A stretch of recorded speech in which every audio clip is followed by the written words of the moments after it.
Peace. Today, I want to make a video basically about my story of living in Abidjan, Cote d'Ivoire, West Africa. It'll be part of a series, The Good, the Bad, and the Ugly. This one here is about the ugly.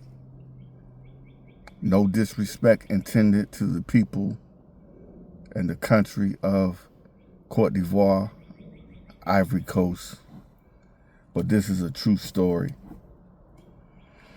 A very intimate story. I had been in Cote d'Ivoire maybe 2 years, and my nephew came to live with us. A little backstory. My nephew had basically been left with his grandparents and his younger uncles and aunts.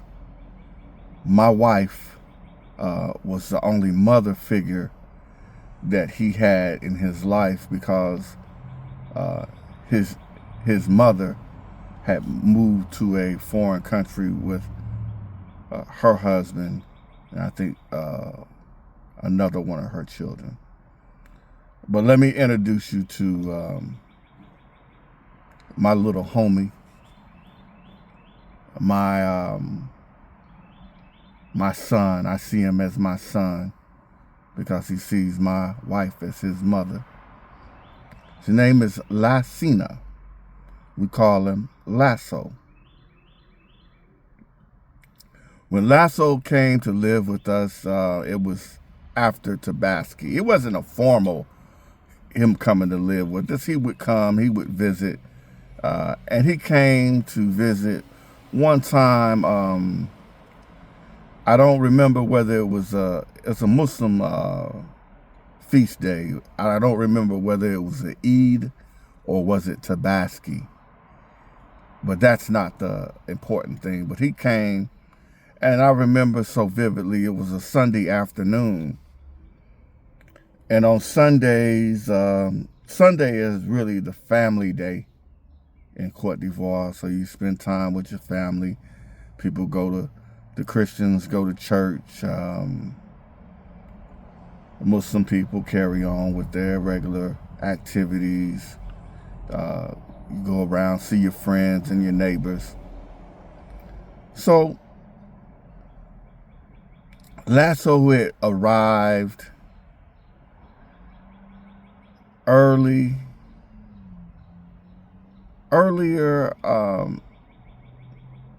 during the festival season. And it was a Sunday that he had went outside, and I was resting most of the day. I thought that she would be my sister-in-law. My sister-in-law and my wife, I thought they were watching him. So I was asleep and, just basically doing nothing. And maybe around sundown, it's like, where's Lasso? Where's Lasso? So I walked around the neighborhood looking for him. Could not find him. Went around to his normal little hangouts. He had a little girlfriend. I guess he would come and ask me for a couple dollars, so that he could buy candy for her and, this, that, and the other thing. Just little kid stuff. But anyways, Lasso didn't show up for 78 days. That was roughest 78 days of my life. So the first 24 hours go by, spring into action. Had this, one of these smartphones. I'm not a very technical person, but I had a picture of him in my phone. I made a flyer off of that particular picture saying, I am lost. Can you help me? Can you find me? Put the number of where to find us and so forth. Went to the police and basically started searching for Lasso. As the days would go by, very painful. I would even check in the sewer system. In Cote d'Ivoire, sometimes they have big open air sewers with water running through them. But I went down into one of these sewers looking for him, you know, basically there is no pain like a person that has a missing child. I wouldn't wish that pain on my worst enemy at all. I wouldn't wish that on anybody. And I can sympathize with people that have gone through similar type of trials. All right. For me, it was reminiscent of the early 80s. I'm from Atlanta, Georgia, and we had a crisis that became known as the missing and murdered children. So it was reminiscent of that for me. And what makes it parallel is this, that it was during election time or shortly after election time. It was before election. And in Cote d'Ivoire, during election season, children come up missing. People come up missing because people do certain malevolent magical practices. That's how I describe it. Which probably goes back to the biblical and Quranic story of Abraham sacrificing his son. So it's become twisted in certain traditions that a person is able to gain immense power by doing these child sacrifices. It reached crisis level in Cote d'Ivoire, in the Ivory Coast, to the degree where the first lady of Cote d'Ivoire, Madame Dominique Ouattara, she sent a commission to the military and to the police force to stop this and to bring any person that was suspected of doing this, to bring them to justice. Okay. So checking these aqueducts and all of this stuff, it was rough on me, because after 3 or 4 days, I was thinking, we're not going to find him. We're going to probably find a body or something like that. So we kept on pressing and kept on pressing. At this point, the social stigma of Lasso coming to live with us and then something happened to him was just eating at my wife. It was just eating at her. My wife lost so much weight during this period. It was actually horrible. Beautiful thing about it. This is the beautiful thing about it. People from out of the blue would come and help. I want to give a big shout out to the Church of Latter-day Saints, otherwise known as the Mormons. My wife went to this church that was up the street from us, and she was, telling the people what happened. And one of these Mormons was like, "You married to an American?" said, where do you live? And this, of course it was a European, a white guy. So we linked up, and he had access to what they call the secret police. And they got involved in it. And then there were two, life, I'm telling you, life can show you beauty in the midst of terrible suffering. And there was these two Mormon guys.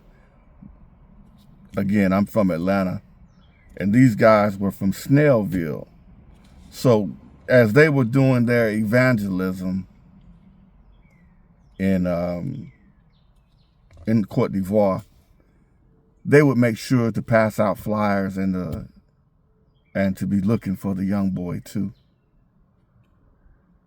So, okay, so the secret police get involved, and then an organization that specialized in finding missing children got involved as well.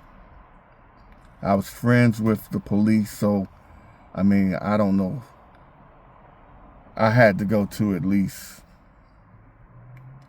8 or 9 different police precincts, letting those guys know what happened. They were very helpful. I could not get the U.S. Embassy to help me because Lacina is not an American citizen.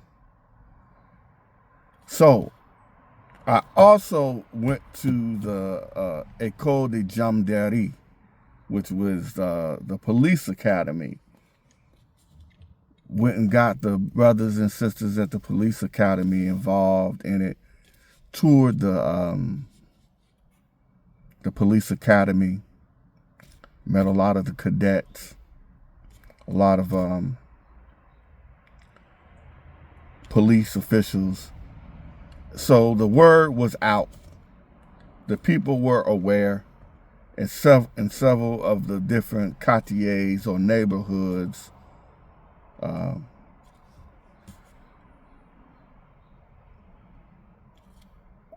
how it goes after that was trying to get the television and the radio involved in it. But if you know anything about Ivorian politics, they had just come out of a crisis, and there was a division between the North and the South, between people who came to Cote d'Ivoire generations ago that may have come from Burkina Faso, Mali. A lot of people come from Ghana. A lot of came from Nigeria. But in particular, those that come from Burkina and have ethnic names.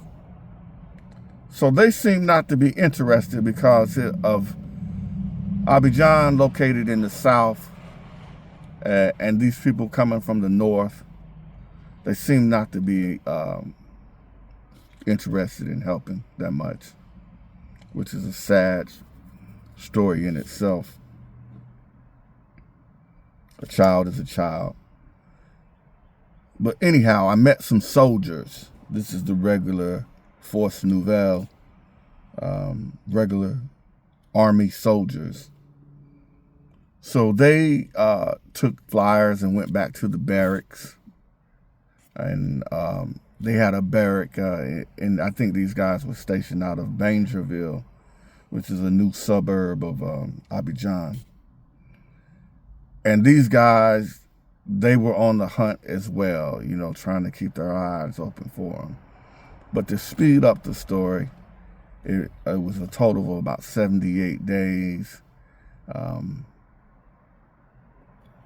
There was a tip from a boulangerie, which is a place where they bake bread, where you get your bread. We had put flyers up all different places, and in particular at this boulangerie. And somebody in the neighborhood near the Chinese embassy in Abidjan saw the picture and responded to it. I don't remember the name of that neighborhood. It eludes me.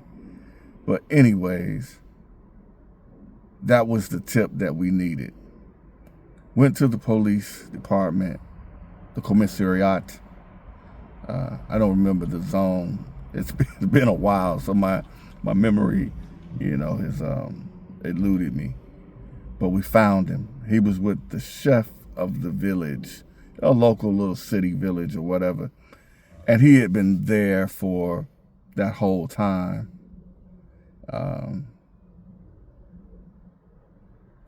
When he came to the Abidjan, he was only speaking Bambara, which was his local language. But by the time we found him, he had begun to learn French. I'm happy to say that he's growing, he's happy, he's in school, and he's growing. I remember the soldiers, they would frequently check up on me. They knew where my place was. And it was one New Year's Eve. The soldiers was out. They were in a transport vehicle. And when I told them that we had found Lassina, these guys was ready to party. They was ready to party. I went and bought a few chickens for them. Basically like a barbecue chicken, poulet braisé. And we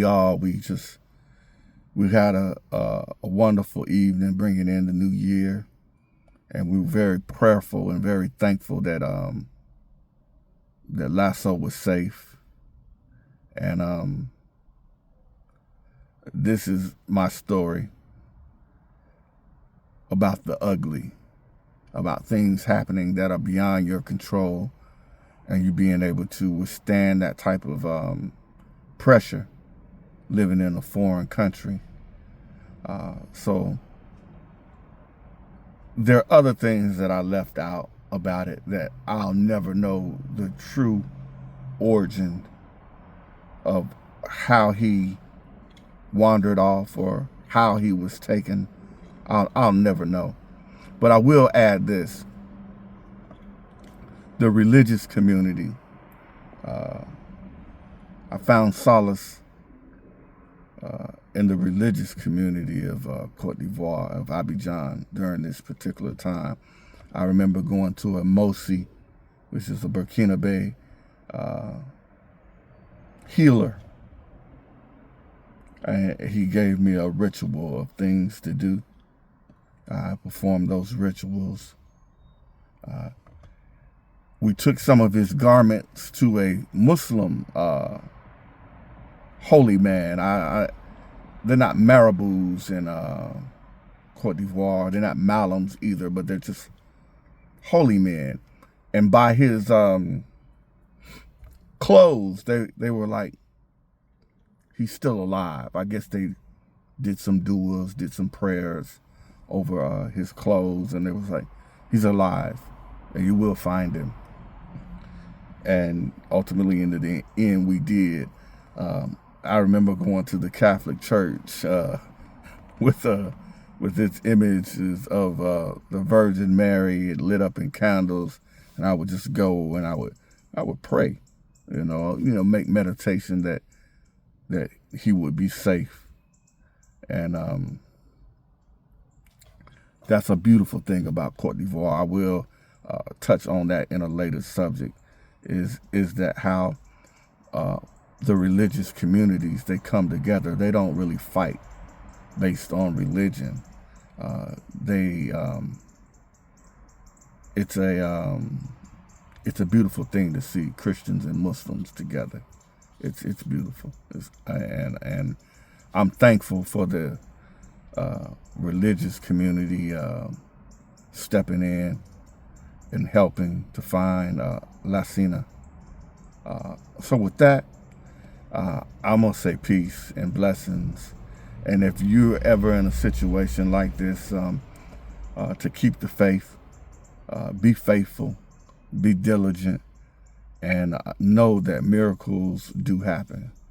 So I'll say this: if you haven't learned something today, you lived a day